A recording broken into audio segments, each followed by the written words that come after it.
সবাইকে আবারও ওয়েলকাম জানাচ্ছি আমার ইউটিউব চ্যানেলে, যেটা হলো গিয়ে কনসেপ্ট ক্লাসেস। আজকে আমরা কোশ্চান কমপ্লিট করব সায়েন্সের প্যাডাগজিক্যাল ইস্যুস থেকে, যেটা আমরা 25 অবধি করেছিলাম, 25 নাম্বার অবধি কমপ্লিট করে রেখেছিলাম। এখন আমরা এটা কন্টিনিউ করব। তো 26 থেকে যদি আমরা দেখি, একটু বড় করে দিচ্ছি স্ক্রিনটা, 26 থেকে যদি আমরা দেখি, এখানে আমরা দেখতে পাচ্ছি যে প্রথম কোশ্চেনটা আমাদেরকে যেটা দিয়েছে, what type of evaluation is best through out the learning process. এটা হলো গিয়ে আমাদের থ্রু আউট বলেছে, সেটা ফর্মেটিভ হয়। আমরা জানি ফর্মেটিভ অ্যাসেসমেন্ট যেটা আছে, এটা through out the assessment, through out the curriculum আমরা যেটা করি সেটাতে হয়, মানে গঠনমূলক যেটা ফর্মেটিভ।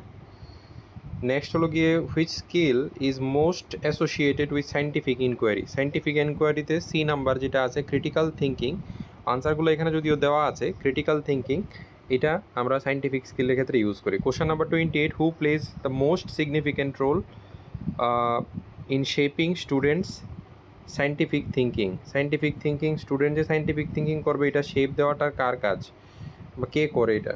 এটা হলো গিয়ে অবশ্যই বিজ্ঞান শিক্ষক যিনি আছেন তিনি এই জিনিসটা সম্পাদন করবেন।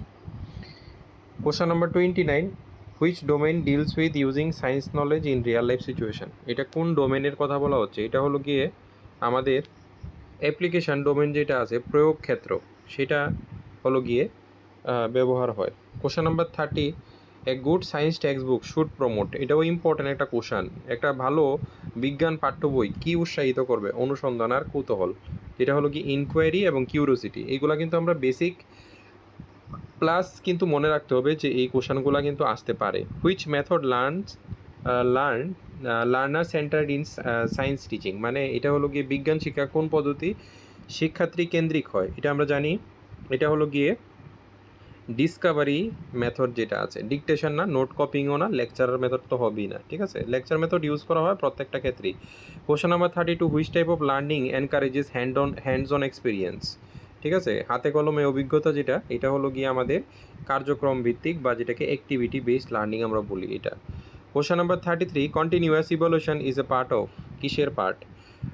কম্প্রিহেন্সিভ ইভ্যালুয়েশন, কন্টিনিউয়াস কম্প্রিহেন্সিভ বা সিসিই যেটাকে আমরা বলি, সেটার পার্ট, ঠিক আছে?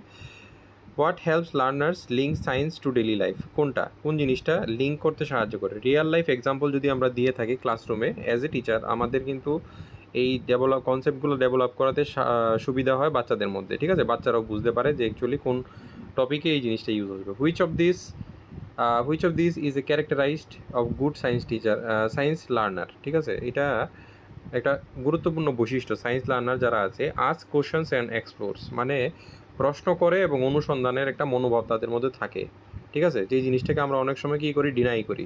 ক্লাসরুম সিচুয়েশনে কোনো একটা স্টুডেন্ট একটা কোশ্চেন করলো, আমি ভেবে নিলাম যে এটা আমাকে ক্রস ভেরিফাই করার জন্য সে কোশ্চেনটা করেছে, এরকম নাও হতে পারে, কিন্তু তার কিউরিওসিটি বেসিস হতে সে প্রশ্ন করতে পারে।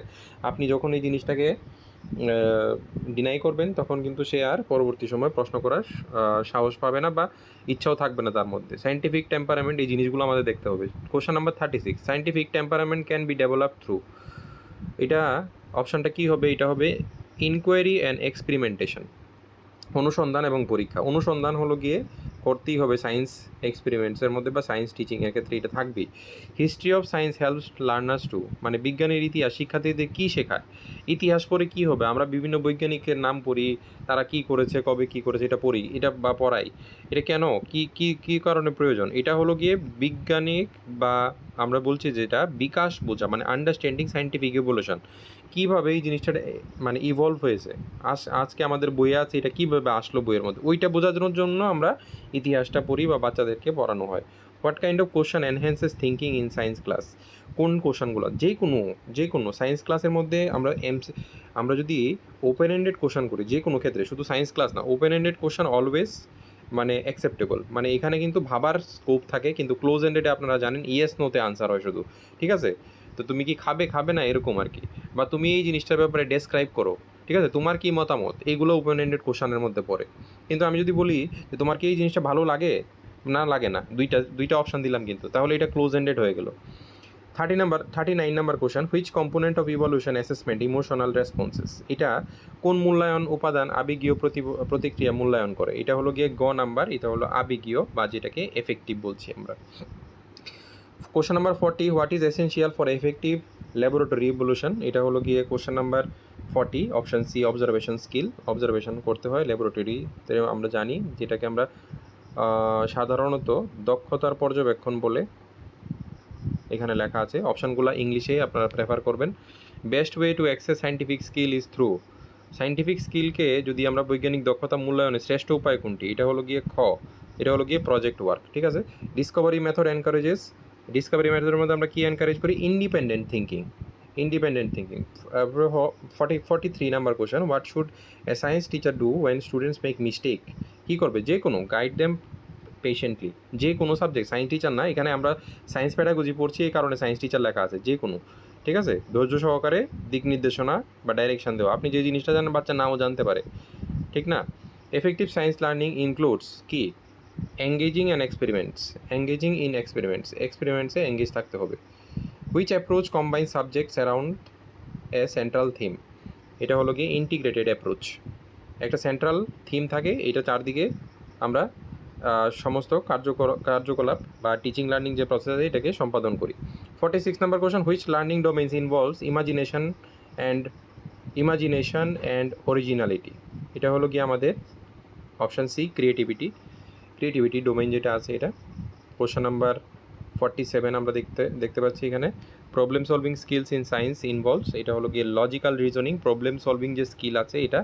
Which strategy best promotes group learning, এটা আপনারা দেখবেন গ্রুপ প্রজেক্ট যদি আমরা দিয়ে থাকি তখন এটা গ্রুপ লার্নিং হয়, যদিও প্রজেক্ট বাচ্চারা কপি করে নেয়, এটা আলাদা জিনিস, ঠিক আছে। 49, question number 49, which is most effective for assessing higher order thinking, কোনটা? ওপেন এন্ডেড কোশ্চেন দিয়ে আমরা হায়ার অর্ডার থিঙ্কিংকে জাস্টিফাই করতে পারি। Question number 50, last question, why is science considered dynamic, কেন সায়েন্সকে ডাইনামিক বা গতিশীল হিসেবে কনসিডার করা হয়? এটার আনসারটা হলো ইট ইভলভস উইথ এভিডেন্স, ঠিক আছে, প্রমাণ সাপেক্ষে এটা পরিবর্তন হয় কিন্তু। তাহলে আজকের এই সেশনটা এটাই ছিল, 25টা কোশ্চেন রয়ে গেছে। আপনাদের কাছ থেকে আমি একটা রিকোয়েস্ট আপনাদের কাছে, সবার কাছে যারাই ভিডিওটা দেখবেন, আপনারা কাইন্ডলি যারাই নতুন দেখছেন, চ্যানেলটা যেহেতু নিউ, সাবস্ক্রাইব করবেন, লাইক করবেন, কমেন্ট করবেন, এবং কমেন্টে পাশাপাশি আপনাদের যে কোন টপিকে অসুবিধা আছে, যদি কোনো টপিকে থিওরিটিক্যাল নলেজ দরকার, এখন যদিও সময় নেই, তবুও যদি কোনো কনসেপ্ট প্রয়োজন হয় আমাকে জানাবেন, গ্রুপেও জানাতে পারেন, কমেন্টেও জানাতে পারেন, আমি কিন্তু দেখব, ঠিক আছে। থ্যাংক ইউ সবাইকে ক্লাসে থাকার জন্য, আর অবশ্যই আপনারা কিন্তু রিভিশন করুন কারণ পরীক্ষা সামনে, ঠিক আছে। Thank you.